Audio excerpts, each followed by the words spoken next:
Subscribe कीजिए the law channel को और बेल आइकन पर दबाइए ताकि लेटेस्ट लीगल वीडियोस आपको सबसे पहले मिलती रहें।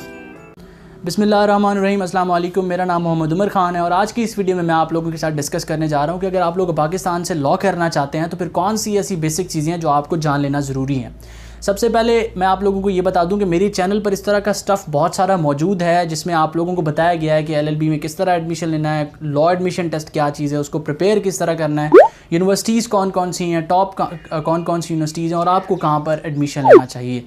तो आज का जो ये वीडियो है ये उन स्टूडेंट्स के लिए है जो कि बिगनर लेवल पर हैं, जिन लोगों को नहीं पता, ज़्यादा इन्फॉर्मेशन नहीं है, बेसिक गाइड इस तरह की कोई मौजूद नहीं थी चैनल पर। इस वजह से ज़रूरी समझा मैंने कि आज का ये वीडियो बना के एक बेसिक लेवल पर स्टूडेंट्स को बता दूं। और साथ में स्टूडेंट्स के अंदर कुछ कन्फ्यूजन्स हैं जो कि अभी भी मेरे चैनल पर उस तरह के कमेंट्स आ रहे हैं, तो मैं उन स्टूडेंट्स के लिए वीडियो बना रहा हूँ और उम्मीद करता हूँ कि ये जो कन्फ्यूजन्स उनकी हैं वो क्लियर हो जाएंगी आज की वीडियो में। तो सबसे पहले हम देखते हैं कि अगर आप लोग पाकिस्तान से लॉ करना चाहते हैं तो पहली कन्फ्यूजन स्टूडेंट्स के अंदर कौन सी है। कुछ स्टूडेंट्स अभी तक ये उम्मीद लेकर बैठे हैं कि वो LLB 3 ईयर्स की तरफ जाएंगे। ऐसा कोई इस वक्त पाकिस्तान में कॉन्सेप्ट नहीं है। पाकिस्तान में अगर आप लॉ करना चाहते हैं तो सिर्फ आपको LLB 5 ईयर्स देखने को मिलेगा।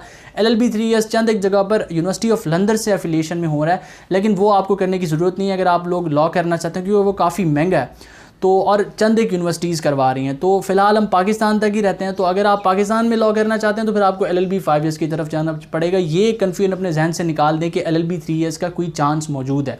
कोई चांस नहीं है। आप सिर्फ LLB 5 ईयर्स कर सकते हैं और LLB 5 ईयर्स इंटरमीडिएट की इक्विवेलेंट आपकी कोई भी डिग्री है, आपकी ICS है, ICOM है, FA है, FSC है, आप इसकी बेसिस पर जो है एडमिशन ले सकते हैं।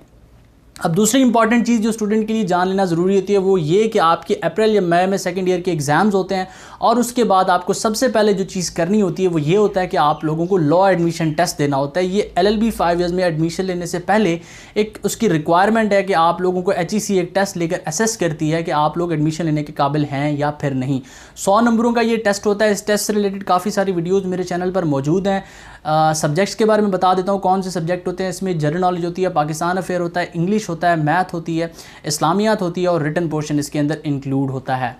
तो इस टेस्ट को पास करने के लिए 50 नंबर चाहिए होते हैं, लेकिन आप लोगों को कम से कम 75 प्लस स्कोर करना पड़ता है, क्योंकि इसका डायरेक्ट इम्पैक्ट आपके यूनिवर्सिटी में मेरिट पर होता है। अब आपके FSC के मार्क्स या FA के मार्क्स और आपके लैट के मार्क्स को काउंट करके, और कुछ यूनिवर्सिटीज़ आपके मैट्रिक के मार्क्स को भी काउंट करती हैं, आपका फाइनल मेरिट बनाया जाता है और हर यूनिवर्सिटी का मेरिट अलहदा होता है। ये नहीं कि आपके 50% अगर HEC ने कहा रिक्वायरमेंट है, आपने 50% ले लिए तो फिर आपको गारंटीड है कि कहीं एडमिशन मिल जाएगा। ऐसा नहीं होता। यूनिवर्सिटी टू यूनिवर्सिटी वेरी करता है कि किस यूनिवर्सिटी का कितना मेरिट है।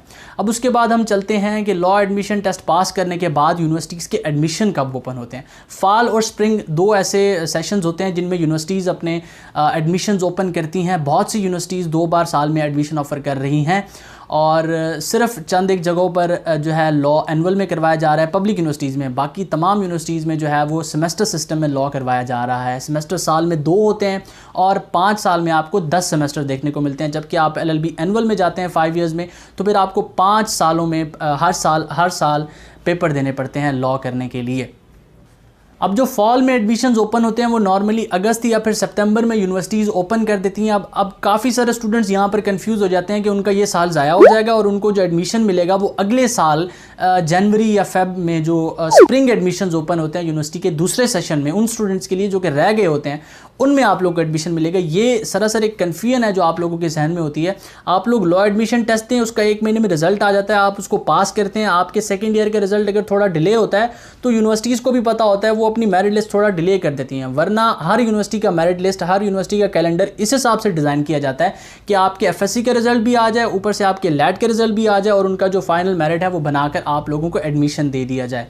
आजकल के लॉकडाउन के दिनों की वजह से जो लॉ एडमिशन टेस्ट आगे आने वाला है, जो जुलाई या फिर अगस्त में कंडक्ट होगा, वो थोड़ा सा डिले हो सकता है। अब उसके डिले होने की वजह से डेफिनेटली बात है यूनिवर्सिटीज़ के एडमिशन भी डिले हो जाएंगे। तो आप लोगों को परेशान होने की ज़रूरत नहीं है। आप लोग सिर्फ उस टेस्ट को तैयार करें, पास करें और सेकेंड ईयर में अच्छे नंबर लें ताकि आप लोगों का किसी अच्छी यूनिवर्सिटी में एडमिशन हो जाए। अब उसके बाद स्टूडेंट्स को एक बेसिक कन्फ्यूजन आ रही हैं, वो ये कि एज लिमिट क्या होनी चाहिए। मेरी एज 35 साल है, मेरी एज 32 साल है, क्या मुझे एडमिशन मिल जाएगा। मेरी रिकमेंडेशन ये है, मेरी ओपिनियन ये है कि पब्लिक यूनिवर्सिटी आपको एडमिशन नहीं देगी, बिकॉज HEC ने जो क्राइटेरिया दिया हुआ है वो ये है कि 25 साल से ऊपर की जिनकी एज है उनको पब्लिक यूनिवर्सिटी में एडमिशन ना दिया जाए। अगर आप प्राइवेट यूनिवर्सिटी या फिर प्राइवेट कॉलेज की बात करें तो आपको चांसेस हैं कि एडमिशन मिल जाए, क्योंकि प्राइवेट कॉलेजेस कुछ साल आपको रिलैक्स कर देते हैं और चंद एक पब्लिक यूनिवर्सिटीज़ भी आपको कुछ साल रिलैक्स कर देती हैं एडमिशन देने के लिए। लेकिन फिर वही बात है कि एडमिशन अगर आपने MSc भी की हुई है फिर भी आपको FSc की बेस पर ही लेना पड़ेगा LLB 5 ईयर्स के अंदर। तो मैं उम्मीद करता हूँ आज की ये वीडियो आप लोगों के लिए हेल्पफुल रही होगी, आप लोगों को बहुत कुछ सीखने को मिला होगा। और अगर कोई कन्फ्यूजन है आपको इस लेवल पर इस एडमिशन प्रोसीजर से रिलेटेड तो आप कमेंट बॉक्स में जाके मुझसे पूछ सकते हैं। मज़ीद इंस्टाग्राम पर आप मुझे मैसेज कर सकते हैं, ID आपको स्क्रीन पर शो हो रही होगी। मैं आप लोगों को ज़रूर गाइड करूँगा। वीडियो देखने का बहुत शुक्रिया, दुआ में याद रखिएगा, अपना बहुत सारा ख्याल रखिएगा। अल्लाह हाफ़िज़।